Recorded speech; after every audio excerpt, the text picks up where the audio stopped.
अच्छा खासा होता है। ठीक है, तो अगर हम लोग देखें, अब हम चलते हैं, तो ये ब्लू चिप मैंने आपको बताया, ब्लू चिप के कौन कौन से शेयर्स हैं आपको थोड़ी देर में बताता हूं, लेकिन उससे पहले जो अब शुरू करने वाले हैं उन बिगिनर्स के लिए मैं आपको अब स्टॉक मार्केट के क्या बताने वाला हूं, कुछ नियम कहां से लाएं पैसा, तो जरा समझो। मैंने पहले भी आपसे डिस्कस किया है, अगर आप बिगिनर हो, पहली बार ही अगर आप स्टॉक मार्केट में पैसा लगा रहे हो, तो एक बात समझ लेना, आप जितना भी पैसा कमाते हो उसका 5 से 10% ही आपको शेयर मार्केट में रिस्क उठाना है। तो मैं आपको ये नहीं कह रहा हूं कि आपके पास बहुत सारा पैसा है तो आप सारा का सारा लगा दो, नहीं, आपके पास बहुत सारा पैसा है, सारा का सारा नहीं लगाने की जरूरत है। मतलब थोड़ा बहुत भी पैसा, जैसे 1000 रुपए भी है तो मैं बोलूंगा 100 रुपए मैं इन्वेस्ट करूंगा, 10%, बस इतनी सी रूल बना लो अपनी जिंदगी की। आपके पॉकेट में जितना पैसा है सोच लेना उसका 10% मेरे को शेयर मार्केट में डालना है, वो भी स्टडी करके। तो पहला रूल क्या है, don't want to put your whole money, नहीं, मैं इन्वेस्ट करूंगा 5 से 10%, that is of my income, जितना मेरे पास पैसा है उसका 5 से 10% ही मैं डालूंगा, पहला टिप। ठीक है, ज्यादा रिस्क नहीं उठाएंगे। दूसरा टिप क्या है, इन्वेस्ट करूंगा डिफरेंट कंपनीज में, ऐसा नहीं जो पैसा इकट्ठा हुआ तो मैंने एक ही कंपनी में सारा डाल दिया। कल को मान लो आपने पैसा इकट्ठा किया, 10,000 रुपए टोटल हो गए, तो 10,000 रुपए टोटल, अच्छा अरविंद सर ने बताया था हाँ हीरो मोटोकॉर्प बहुत अच्छी है, अरे हीरो मोटोकॉर्प के 2 शेयर भी नहीं आएंगे। बेटर है उन 10,000 को आप डिवाइड करो, 5 कंपनी सेलेक्ट करो और 5 कंपनी में 10,000 रुपए डालो आप। तो अगर कोई मुझसे पूछे कि मैं, अगर मेरे पास मान लो कि मैंने इकट्ठे किए 6 महीने में 10,000 रुपए, तो मैं ये 6 महीने में 10,000 रुपए, ऐसा नहीं कि मैं 10 के 10,000 रुपए एक ही कंपनी में डाल दूंगा, कभी नहीं करूंगा मैं ऐसा। अगर आपके पास 10,000 रुपए है तो आप उसको इन्वेस्ट करने के, आप क्या करना है, एटलीस्ट 4 या 5 कंपनी में अपने 10,000 रुपए डालो। उसमें से भी मैं क्या करता, सबसे पहले कोई ब्लू चिप वाला देखता कि जो मोस्ट स्टैब्लिश कंपनी है उसमें डालूं, जो काफी समय से है, समझ रहे हो। तो मैं कोशिश करता कि मैं एक शेयर जो है किसका खरीदता, मैं एक शेयर इसका खरीदता, हिंदुस्तान यूनिलीवर का, HU का, 2500-2300 रुपए का एक शेयर आता है, बट ये रहा ब्लू चिप कंपनी है, बहुत ही सेफ है आपके लिए, बहुत सेफ है। या रिलायंस का खरीद लेता, ठीक है, रिलायंस इंडस्ट्रीज की बात कर रहा हूं, मुकेश अंबानी वाली, और भी है, इंफोसिस में ले लेता, TCS में ले लेता, ये मेरी ब्लू चिप, एक शेयर में उसका खरीद लेता। TCS का शेयर भी बहुत महंगा है बट ये ब्लू चिप कंपनी। फिर मैं क्या करता, इसके अलावा मैं क्या करता, बैंकिंग सेक्टर में लेता, कुछ बैंकिंग सेक्टर के शेयर ले लेता, ICICI कंपनी में ले लिए, ठीक है, या फिर HDFC में ले लिए, या फिर SBI में ले लिए, और भी है जो आपको अच्छी लगती हो। आपके घर में सबके अकाउंट किस में है जरा पता कर लो, उनमें आप ले सकते हो। ऐसे करके मैं अपने ना पोर्टफोलियो को डाइवर्सिफाई करता, मैं अपने 10,000 रुपए एक साथ ही किसी कंपनी में नहीं लगाता। दिस इज रूल नंबर 2, याद रखोगे कि आपके पास जितना भी पैसा है उसको आप डाइवर्सिफाई करो, एक साथ एक ही कंपनी में मत लगाओ।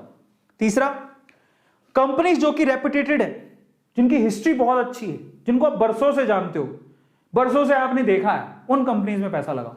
इंडियन ऑयल कौन नहीं जानता, भारत पेट्रोलियम, इंडियन ऑयल, ये SBI, Tata Motors, Reliance industries, ONGC, ITC, Hindustan Unilever, HP, ये सारी कंपनियां लिस्टेड हैं। ऐसी कंपनी में पैसा लगाओ बेसिकली जो सेफ है, समझ रहे हो, जो बहुत सालों से चलती आ रही है, जो कभी बंद नहीं हो सकती। ये तीसरा नियम। चौथा नियम, इन्वेस्टमेंट ब्लाइंडली कभी मत करो। मेरी बात सुन रहे हो लेकिन पूरी एनालिसिस खुद से भी करना कि अरविंद सर बोल रहे हैं जो सही है क्या, मैं एक बार देख तो लूं। ऐसा नहीं अरविंद सर ने बोल दिया करना है, नहीं, मेरी बात को भी तोल लो। मैं आपसे कहूंगा कि मेरी राय है, ये मेरी पर्सनल राय है, लेकिन मैं आपको सीक्रेट बता रहा हूं क्योंकि मैंने भी कमाया है, मैंने पैसा बढ़ता देखा है, तो मैं आपसे शेयर कर रहा हूं। और ये गलत नहीं है, बिल्कुल सही है। तो आज मैं आपसे सीक्रेट खोल रहा हूं, लेकिन मैं आपसे फिर भी कहूंगा मेरी बातों को आप तोल लेना, जाओ अच्छे से रिसर्च करो, हो सकता है कि कहीं मुझसे गलती हो गई हो। अगर आप रिसर्च कर लोगे तो मेरी गलती करेक्ट कर दोगे। तो आप ब्लाइंडली किसी भी ट्रस्ट मत करो, ऐसे किसी ने बोल दिया हाँ वो शेयर बढ़ेगा बहुत बर्बाद हुआ, ऐसे करके मत करना, अपनी रिसर्च करना, समझ रहे हो।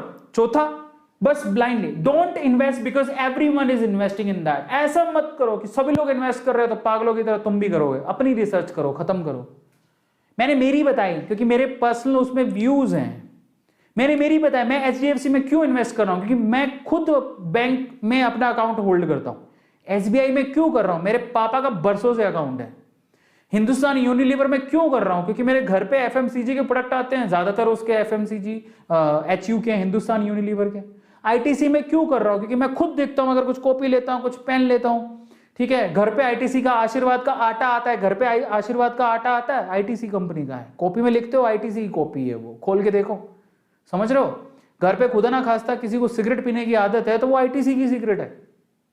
और आईटीसी के बहुत प्रोडक्ट आते हैं, आईटीसी के खुद के 5 स्टार होटल्स भी हैं, तो आईटीसी और बहुत कुछ आता है, बिस्किट आते हैं आईटीसी के, इसलिए होल्ड करके रखा हूं मैं किसी कहने से होल्ड नहीं कर रहा हूं।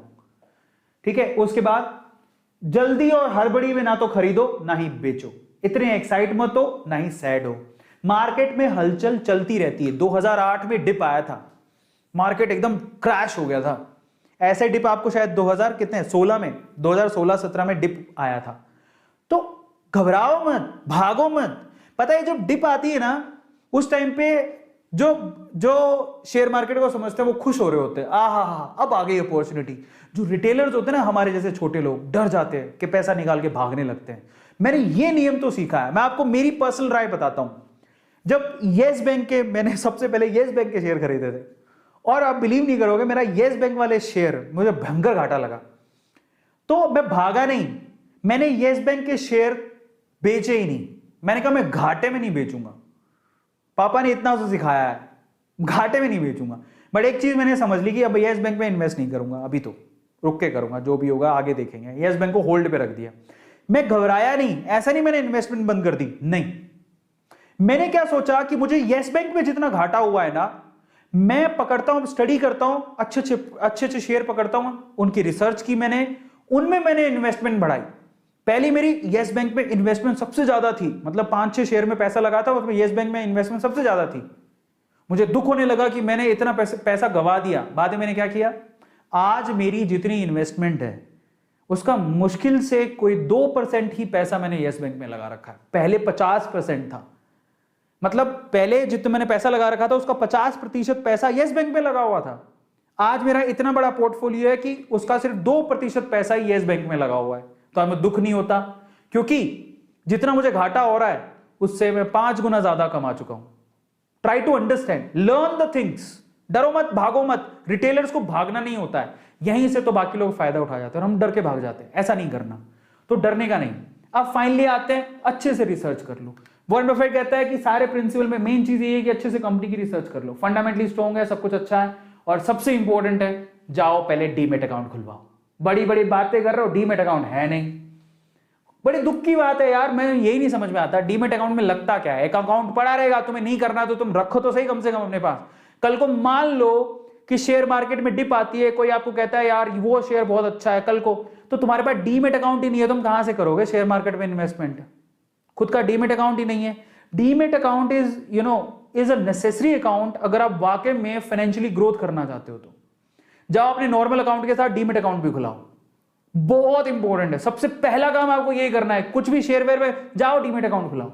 कुछ नहीं लगता, कई जगह पे तो फ्री में खुलता है, कई जगह पे 100 रुपए ले लेगा, कोई 200 रुपए लेगा। 100-200 रुपए में अकाउंट खुलती है तुम्हारी, जिसमें तुम्हें एक फ्रीडम मिलती है कि तुम जाके सीधे शेयर खरीद सकते हो घर पे बैठ के, कोई कहीं जाना ही नहीं है। तुम्हें क्या लगता है मुंबई जाना पड़ेगा क्या शेयर मार्केट में शेयर पैसा लगाने के लिए? नहीं, वो बातें नहीं रही, घर पे बैठ के सारा काम हो जाता है। सो जाओ, सबसे पहला काम तो यही करना है, तुम डीमेट अकाउंट खुलवाओ। डीमेट अकाउंट ही नहीं है आधे ज्यादा, पूरी इंडिया में 4% लोग हैं जिनके डीमेट अकाउंट है, उनमें से भी बहुत सारे इनएक्टिव पड़े हैं, बंद पड़े हैं। जब आपके अकाउंट ही नहीं है तो तुम शेयर मार्केट में सिर्फ पैसा लगाओगे? रखो तो सही अपने पास। कभी कभी मान लो जेब में 100 रुपया है, अकाउंट में पड़ा है, ठीक है, कहीं होता है ना कि अच्छा गिरता गया लास्ट में 200 रुपया रह गया, चलो महीने में 200 रुपये बच गए, वो 200 रुपये तुरंत ट्रांसफर करो डीमेट अकाउंट में, उससे शेयर खरीद लो। 200 रुपये में शेयर आते हैं, मैंने अभी बताया आपको, 100 रुपये में आते हैं, 50 रुपये में आते हैं, लेकिन अच्छे शेयर 100 रुपये में मिल जाएंगे आपको। एक खरीद लो, रख लो अपनी तसल्ली के लिए, क्या जाता है। पिज्जा खाओगे, डकार मारोगे, नीचे से निकल जाएगा, सुबह का पता भी नहीं लगेगा। वो पिज्जा में तुम्हें मजा आ रहा है, क्या मजा आया? सिर्फ एक रात का मजा था। वो जो शेयर खरीदोगे 200-250 रुपए का, वो तुम्हें जिंदगी भर याद रहेगा। देखो 200-250 रुपए लगे हुए, मजा आएगा देख के, समझो। तो जाओ और जाओ के सबसे पहले डीमेट अकाउंट खुलाओ।